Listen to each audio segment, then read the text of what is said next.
오늘도 살아계신 하나님의 말씀의 능력과 은혜가 또 오늘 한 날 주님을 의지하며 한 날의 삶을 세워가는 저와 여러분에게 가득하기를 좋으신 예수님의 이름으로 간절히 축원드립니다. 오늘 본문은 우리가 함께 읽진 않았지만 어제 또 읽어야 될 마태복음 16장 마지막 부분의 말씀에서 이어집니다. 베드로를 데리시고 가이사라 빌립보 지방에 가셨던 예수님께서는 베드로를 통해 위대한 고백을 들으시지요. 주님이 누구이시냐 물었을 때에 주는 살아계신 하나님의 아들이시다. 그 베드로의 고백 위에 하나님께서는 교회를 세워주셨습니다. 그리고 나서 예수님께서 자신의 고난을 예고하시지요. 내가 죽을 수밖에 없는 십자가의 길을 걸어갈 수밖에 없음을 이야기하시고 제자들에게 자기를 부인하고 자기 십자가를 짊어지고 나를 따르라 말씀하시는 이야기 뒤에 오늘 변화산 사건의 이야기가 기록되어 있는 겁니다. 엿새 후 그렇게 하나님 예수님께서 자기 십자가를 짊어지고 자기를 따르라 얘기하셨던 엿새 후에 예수님께서는 베드로와 야고보, 요한을 따로 데리고 높은 산에 올라갔다 기록하고 있습니다. 우리 1절과 2절의 말씀을 같이 함께 읽어보겠습니다. 1절과 2절입니다. 엿새 후에 예수께서 베드로와 야고보와 그 형제 요한을 데리시고 따로 높은 산에 올라가셨더니 그들 앞에서 변형되사 그 얼굴이 해같이 빛나며 옷이 빛과 같이 예수님께서는 자신의 십자가 순환, 십자가의 고난을 예고하시고 너희들이 걸어가야 할 길은 자기를 부인하는 십자가의 길임을 말씀하시며 베드로와 야고보와 요한을 따로 높은 산에 데리고 올라가셔 자신의 변형된 모습을 보여주십니다. 얼굴이 해같이 빛나며 옷이 빛과 같이 희어진 베드로와 요한과 요한의 형제 요한이 단 한 번도 볼 수 없었던 영광스러운 모습을 변화산에서 그들이 보게 된 것이지요. 이 산은 어디 위치에 어디에 있는지 아직도 알 길은 없지만 높은 산, 거룩한 산에서 예수님께서 변형되신 모습입니다. 우리가 1절과 2절 오늘 주제와는 특별히 연관되지 않을 수 있지만 눈에 들어오는 단어가 베드로와 야고보와 요한을 예수님께서 어떻게 데리고 올라가셨더라? 따로 데리고 올라가셨다는 겁니다. 왜 따로 데리고 올라가셨을까? 이들이 특별해서 있을까? 그럴 수도 있죠. 베드로를 가장 먼저 부르시고 또 야고보, 요한 부르신 순서대로 따로 데리고 올라가셨을 수도 있고 예수님께서 가장 믿을 만한 제자들을 따로 데리고 올라가셨을 수도 있고 그래도 이들만큼은 나의 십자가의 길을 가장 잘 헤아려 줄 수 있는 제자라 여겼기 때문에 따로 데리고 올라가셨을 수도 있겠지만 따로 떼어 올라가셨다는 것은 이들이 특별하다기보다는 이들에게 주님께서 주시는 말씀이 있으셨고 이들이 예수님의 따로 선택됨을 통하여 열방 가운데 주의 복음을 전해야 되는 사명자였다는 것을 우리가 이 본문, 이 단어를 통해 깨달을 수 있어야 합니다. 왜냐하면 오늘 우리가 이 예수님의 따로 떼어 올라가시는 은혜 가운데 이 자리에 있을 수 있기 때문에 우리가 그렇게 사명자로 스스로를 여길 필요가 있어요. 이 자리는 주님께서 따로 나를 부르신 자리임을 우리가 이게 특별하다는 게 아니에요. 나는 좀 특별해. 하나님께서 나를 따로 불러 이 새벽 가운데 불러주셨기 때문에 나는 특별한 존재야가 아니라 그만큼 나에게 맡기신 사명이 있다는 것을 우리가 역으로 깨달아 살아갈 필요가 있다는 겁니다. 오늘 우리를 왜 이곳 가운데 따로 불러주셨을까? 왜 나를 따로 기도하게 하셨을까? 왜 나로 하여금 따로 말씀을 듣게 하셨을까? 그 이유가 있다는 겁니다. 이 자리에 앉아있지 않은 다른 사람이 아니라 나를 따로 불러주신 하나님의 은혜에 감사하며 주께서 맡기신 사명을 온전히 감당할 수 있어야 된다. 베드로와 야고보와 요한은 누구보다 그 하나님에 대한 사명을 받은 자였음을 우리가 기억할 필요가 있습니다. 그들이 변형된 예수의 모습을 보지요. 그때 그들의 눈에 보이는 것이 무엇이었느냐? 3절이에요. 3절의 말씀을 같이 읽겠습니다. 그때 모세와 엘리야가 예수와 더불어 말하는 것이 그들에게 보이거늘 예수와 함께 좌우에 누가 있었느냐? 모세와 엘리야가 있었습니다. 모세와 엘리야는 구약 백성들, 이 당시에 이스라엘 백성들에게 가장 중요한 인물이었지요. 왜냐하면 모세는 출애굽 당시 율법을 받은 자였고 하나님의 언약의 대표성을 가진 자가 바로 모세였습니다. 그럼 엘리야는 누구였습니까? 엘리야는 우상이 판치는 이스라엘 역사 시대 가운데 가장 능력 있는 모습으로 주의 사명을 감당했던 자였지요. 언약의 대표 모세, 우상시대 때 가장 능력 있는 모습으로 열심으로 주의 사명을 감당했던 엘리야, 이스라엘 백성들 가운데에는 모세와 같은 메시아, 엘리야와 같은 메시아, 더 나아가서 다윗의 옛 영광을 되찾을 수 있는 메시아를 기다리고 있었는데 그들과 같이 변형된 예수가 함께 있는 겁니다. 그러니 예수가 어떤 자예요? 하나님께서 보내실 메시아다라고 하는 것을 변화산에서 하나님께서는 예수의 모습을 통하여 이들에게 말씀하고 계시는 것이지요. 이 영광스러운 모습을 본 베드로가 예수님께 이렇게 이야기합니다. 4절의 말씀을 같이 함께 읽겠습니다. 4절입니다.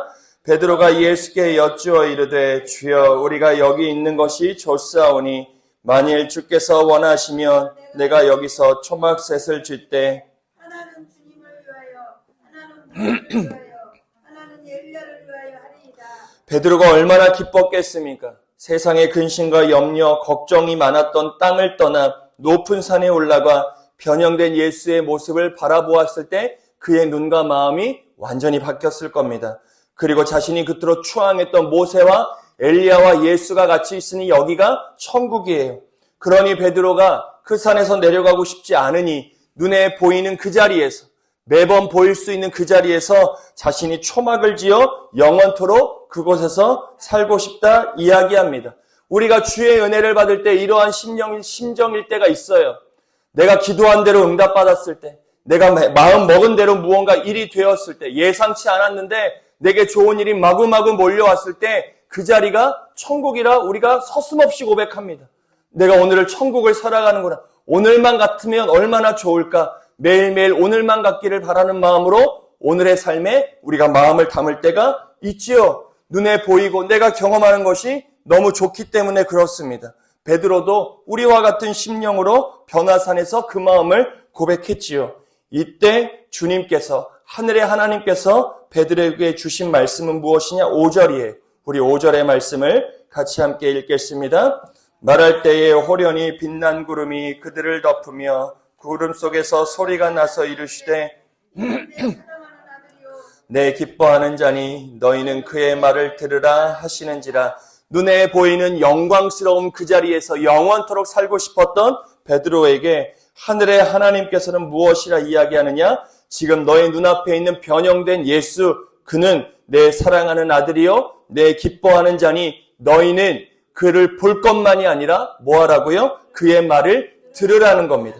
사랑하는 여러분, 우리의 신앙은 보이는 신앙, 머무르는 신앙이 아니라 듣는 신앙, 매일을 결단하는 신앙이 될 수 있어야 합니다.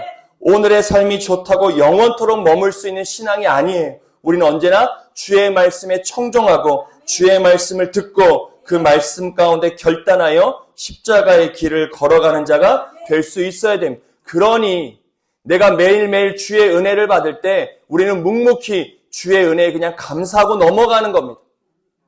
그것이 뒤에도 보면 자랑할 일이 아니에요. 우리가 입을 떠벌리고 자랑할 일이 아닙니다.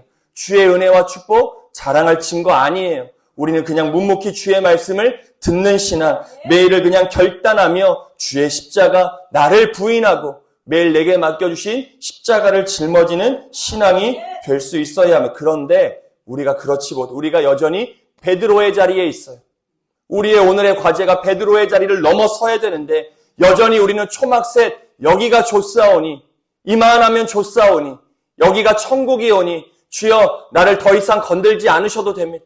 여기가 이대로 그냥 더 제가 바라지도 않겠습니다. 그냥 오늘 이 모습 이대로 내가 살아갈 수 있도록 나를 그거 머무르는 신앙이에요. 마치 신앙이 좋아 보이는 것 같지만 머무르는 신앙. 우리가 오늘 베드로의 자리를 떠나 듣는 신앙의 자리에서 주의 말씀을 들으며 결단할 수 있어야 합니다. 그리고 나서 제자들의 반응이 이어지고 예수의 행동이 이어지지요. 우리 6절, 7절, 8절을 같이 함께 읽어보겠습니다. 제자들이 듣고 엎드려 심히 두려워하거늘 예수께서 나와 그들에게 손을 대시며 이르시되 일어나라 두려워하지 말라 하시니 제자들이 눈을 들어보매 오직 예수 외에는 아무도 보이지 않더라. 그 하나님의 거룩한 말씀 가운데 제자들이 심히 두려워 떱니다. 이것은 하나님의 거룩 앞에 떨리는 거예요. 무서움이 아닙니다. 무언가 무서움이 아니라 전혀 다른 존재의 준엄한 말씀 가운데 거룩한 떨림이, 이것이 말씀을 듣는 우리의 마음의 자세가 되어야 하는 겁니다. 주의 말씀을 들을 때 늘 거룩한 떨림이 우리의 심령에 있어야죠. 내가 좋은 말씀 끄덕이고 내가 불편한 말씀 외면하는 게, 하나님의 모든 말씀은 준엄한 거룩한 말씀이기에 우리의 심령이 거룩한 떨림이 있어야 돼요. 그때 이 떨림을 해결해 줄 수 있는 분, 7절에 보니 예수지요. 예수께서 나와 그들에게 손을 대시자 그 거룩한 떨림이 사라지고 두려움이 사라지는 거예요. 그것이 임마누엘의 은혜인 거예요. 하나님의 말씀이 두렵고 떨립니다. 나로서는 감당할 수 없지요. 주의 말씀을 어떻게 우리가 감당할 수 있습니까? 하지만 주의 말씀 우리가 감당할 수 있어요. 우리의 심령으로는 주의 말씀 지킬 수 없습니다. 그런데 우리는 주의 말씀을 지키며 살아갈 수 있지요. 왜요? 예수가 함께 하기 때문이에요. 예수가 오늘도 살아계셔서 임마누엘로 우리와 함께 하시기에 말씀 앞에 그냥 두려워 떠는 존재로 있는 자가 아니라 그 두려움을 예수가 해결해 주셔서 예수와 함께 그 두려움을 이겨내는 삶이 오늘 저와 여러분의 삶이라는 것을 알아야죠. 그때 제자들의 눈이 어떻게 돼요? 이제 보니까 좌우에 모세와 엘리야가 사라져요. 오직 예수만 보이는 거예요. 사랑하는 여러분, 임마누엘의 신앙은 예수만 보는 신앙이에요. 그 주변에 여러 가지들이 얼마나 많이 안개와 같이 껴 있습니까? 우리의 삶의 시선이 그래요. 우리의 믿음의 시선이 그렇습니다. 우리의 눈은 예수만 보는 눈이 되어야 되는데 자기 십자가를 짊어지고 내 앞에 걸어가시는 예수만 바라보는 신앙이 우리의 신앙, 우리의 믿음의 눈이 되어야 되는데 우리의 눈에 모세와 엘리야와 같이 주변에 많은 것들이 보일 때가 있습니다. 하지만 그거 어떻게 사라지게 할 수 있느냐? 6절이죠. 주의 말씀 앞에 거룩해져야 되고 그 거룩을 임마누엘 하나님과 해결해낼 수 있어야 우리의 눈의 시선에 예수만 보이는 거예요. 이때 좌우에 모세와 엘리야가 없었겠습니까? 비로소 예수만 뚜렷이 보게 되는 제자들의 믿음의 안목이 생기는 겁니다. 우리도 이 세상 가운데 마음 빼앗기지, 세상은 끊임없이 우리 신앙이 좋은 것은 뭐예요? 세상에 아무 문제가 안 일어나는 겁니까? 아니요. 신앙이 좋은 것은 세상에 아무리 문제가 많이 일어나도 우리가 그 문제 가운데 흔들리지 않아요. 왜요? 예수가 보이기 때문에 그래요. 우리의 길 앞에, 우리의 삶의 걸음 앞에 늘 예수가 보이니 두려워 떨지 않는, 죽음도 마찬가지예요. 얼마나 죽음이 두렵습니까? 죽음 두려운 일이에요. 단 한 번도 겪어내 보지 않았던 우리 삶에 놓여진 과제지요. 우리 모두는 그 죽음을 맞이하게 될 사람들. 죽음이 얼마나 두렵습니까? 얼마나 두렵겠습니까? 그 깜깜한 암흑 가운데. 그런데 그 죽음도 이겨낼 수 있는 유일한 힘은 어디에 있어요? 예수요. 예수를 보는 거예요. 어둠 가운데 빛으로 오신 예수. 마지막 날 내 이름을 불러주시는 예수의 음성을 듣고 예수가 내민 손을 붙잡았을 때 죽음도 이겨낼 수 있는 겁니다. 사랑하는 여러분, 오늘도 우리의 눈에 오직 예수만 보이는 그런 은혜의 날이 되시기를 좋으신 예수님의 이름으로 간절히 축원드립니다. 우리의 삶을 구원으로 이끌 수 있는 것, 예수 외에는 다른 일을 주신 이도 없어요. 이름조차도 다른 이름을 우리에게 주시지 않았어요. 오직 예수라는 이름만 하나님께서 주셨음을 꼭 기억하시고 오늘도 오직 예수의 믿음으로 승리하는 저와 여러분의 복된 한 날 되어지시기를 간절히 축원드립니다. 이 예수를 보고 제자들이 어떻게 해요? 산을 내려오는 거예요.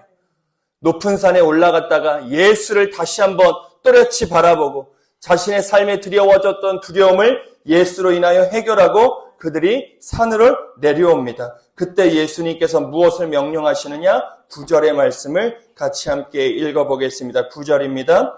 그들이 산에 내려올 때에 예수께서 명하여 이르시되 인자가 가운데서 살아나기 전에 본 것을 이것을 아무에게도 이르지 말라 하시니 예수께서 명하십니다. 인자가 죽은 자 가운데서 살아나기 전에는 본 것, 너희가 오늘 본 것에 대해 아무에게도 이르지 말라. 왜냐하면 십자가의 길에 오해가 생길 수 있기 때문에 그렇습니다. 주님의 영광스러운 길은 반드시 어디를 지나가야 돼요? 십자가의 길이요. 근데 세상 사람들은 십자가의 길을 보고 어떻게 합니까? 저주하고 도망갑니다. 그 십자가의 길이 영광의 길이에요. 그 십자가의 길이 최고의 영광스러운 길입니다. 그런데 그것을 깨닫지 못하는 세상 사람들은 그 길을 바라보며 어떻게 해요? 도망가요.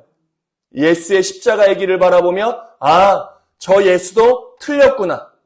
아, 저 예수도 아니구나. 저렇게 십자가에 죽는 저 예수 메시아가 될 수 없겠구나. 그리고 사람들이 다 떠나갑니다. 심지어 그 자리에 있었던 제자들마저도 떠나가죠. 그렇게 호언장담하고 예수만 바라보았던 제자들도 닭이 울기 전 3번 예수를 부인하게 되고 예수를 뿔뿔이 흩어지고 부인하는 모습을 우리가 알 수 있습니다. 우리도 그 유혹이 있을 때가 있습니다. 우리도 예수를 따르는 길이 어떠한 길인지 우리 스스로 생각하고 따를 때가 있어요. 예수를 따르는 길은 어떠해야 합니까? 여러분들은 솔직히 어떠해야 된다고 생각하세요? 예수를 따라가는 길이 매일매일 기쁘고 행복한 길이어야 되잖아요. 기도하는 대로 이루어져야 되고 아픔도 없고 상처도 없고 고통스러움도 없는 게 예수를 따르는 길이 되어야 하는 거 아니겠습니까? 돈도 잘 벌어야 되고 능력 있어야 되고 많은 것도 베풀어야 되고 조금의 어려움도 없어야 되고 우리가 그렇게 생각해요. 우리가 아닌 것처럼 하지만 우리의 신앙이 그럴 때가 있어요. 그 길을 쫓아가고 싶은 유혹이 있을 때가 있습니다. 하지만 오늘 예수님이 얘기하시는 거예요. 그 길이 아니라는 겁니다. 영광의 길은 반드시 십자가의 길을 지나가야 하는 거예요. 우리의 영광스러운 때는 언제예요? 천국이에요. 해같이 빛나는 천국, 주님과 함께 영광을 누리는 그 시간이 우리에게는 최고의 영광의 순간이죠. 그 영광의 날을 이르기까지는 우리의 길은 어때요? 십자가의 길이에요. 십자가의 길을 걷지 않고서는 영광을 누릴 수가 없는 겁니다. 사랑하는 여러분, 이 자리는, 이 땅은 영광을 누리는 자리가 아니라 십자가의 길을 걸어가는 자리예요. 우리의 삶의 유혹은 이 자리에서, 이 땅에서 영광을 누리고자 하는 유혹이 우리에게 있는 겁니다. 그래서 신앙하기가 어려워요. 하지만 우리의 영광은 저 천국이고 이 땅은 우리가 십자가의 길을 주님과 함께 걸어가는 겁니다. 사랑하는 여러분, 오늘도 우리에게 주어진 십자가의 길, 오직 예수만 바라보며 그 길을 온전하게 걸어가는 저와 여러분 되어지시기를 간절히 축원드립니다. 보이는 것이 아니라 말씀을 따라가는 신앙이 되어야 하고 영광의 순간에 머무는 것이 아니라 늘 우리는 말씀에 순종하는 자리에 내려가야 하며 두려움의 자리는 예수의 손을 통하여 극복할 수 있다는 믿음을 드리고 십자가의 길, 고난의 자리, 실패가 아닙니다. 가장 영광을 맛보는 자리임을 꼭 기억하시고 오늘 여러분들에게 맡겨진 십자가의 길, 나를 부인하고 예수를 바라보며 온전히 걸어가는 은혜의 날이 되시기를 좋으신 예수님의 이름으로 간절히 축원드립니다.